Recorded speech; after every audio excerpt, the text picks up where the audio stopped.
खबरों सूचनाओं का संगम, काव्य कथाओं समीक्षाओं की उमंग, हिमधारा है ये हिमधारा। सुनिए खुद दुनिया को भी सुनाइए, शेयर करिए और कमेंट भी बताइए। हिमधारा है ये हिमधारा। नमस्कार। लघु कथा में आज सुनिए प्रोफेसर रणजोत सिंह की लिखी लघु कथा मैं सिर्फ दवाई देता हूँ। बड़े अस्पताल के डॉक्टरों ने मुझे साफ साफ बता दिया कि तुम्हारे पिताजी को कैंसर है, जो अपनी अंतिम अवस्था में पहुंच गया है। साथ ही उन्होंने ये भी खुलासा किया कि उनके अस्पताल में जितने भी मौजूद इलाज है उतने कारगर नहीं है कि चौथी स्टेज पर पहुंचे मरीज को कोई खास फायदा हो सके। बेहतर है कि मैं उन्हें घर ले जाऊं और उनकी खूब सेवा करूं।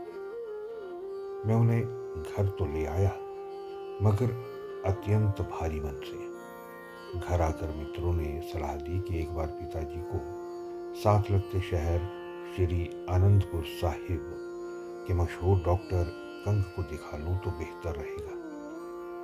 उन दिनों वे उस शहर के सरकारी अस्पताल में कार्यरत थे। जब मैं उनसे मिला तो उन्होंने पिताजी के अनेक टेस्ट करवाए और मुझे बताया बहुत देर हो चुकी है, इन्हें बचाया तो नहीं जा सकता, मगर फिर भी मैं कोशिश करूंगा कि इनकी शेष जिंदगी कष्टकारी ना हो। मैंने तुरंत अपने पिताजी को सरकारी अस्पताल में भर्ती करवा दिया। उसी अस्पताल में डॉक्टर कंग के पिताजी भी भर्ती थे। उनका कमरा मेरे पिताजी के कमरे के बिल्कुल साथ था। डॉक्टर कंग यूं तो हर मरीज का ध्यान रखते और सदैव अपने होठों पर एक मधुर मुस्कान लिए हुए मिलते थे, मगर अपने और मेरे पिताजी का विशेष ध्यान रखते थे। इसे डॉक्टर कंग की विद्वता ही कहे या ईश्वर का चमत्कार, मेरे पिताजी दिन ब दिन स्वस्थ होते गए। पहले हम बच्चों के सहारे बिस्तर से जमीन पर खड़े हुए, फिर वॉकर के सहारे 2 कदम चले, फिर लाठी का सहारा लेकर चलने लगे। फिर वो दिन भी आया जब वो स्वयं अपने पैरों पर चलकर घर पहुंचे। इस घटना के बाद लगातार 3 साल तक उनका असीम स्नेह हमें मिलता रहा। अंततः एक दिन ऐसा आया जब इस सारी मोह माया को छोड़कर सदा सदा के लिए अंतर ध्यान हो गए।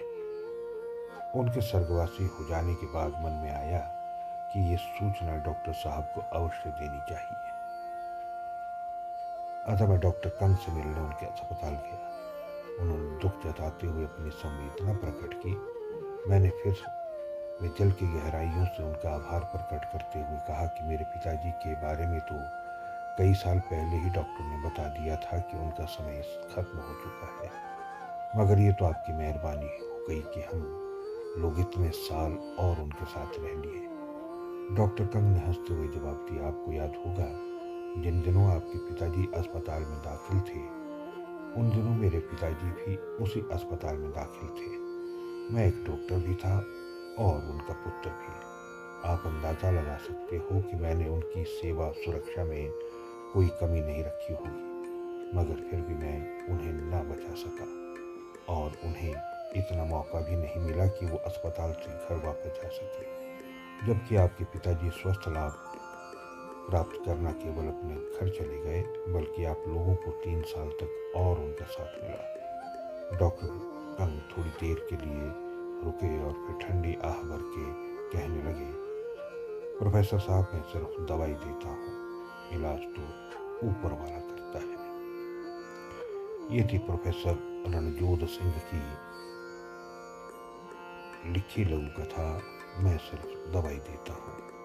लघु कथा की श्रृंखला में आज के लिए इतना ही। फिर मिलता हूँ किसी नवीन लघु कथा के साथ। नमस्कार। यह है हिमधारा आपकी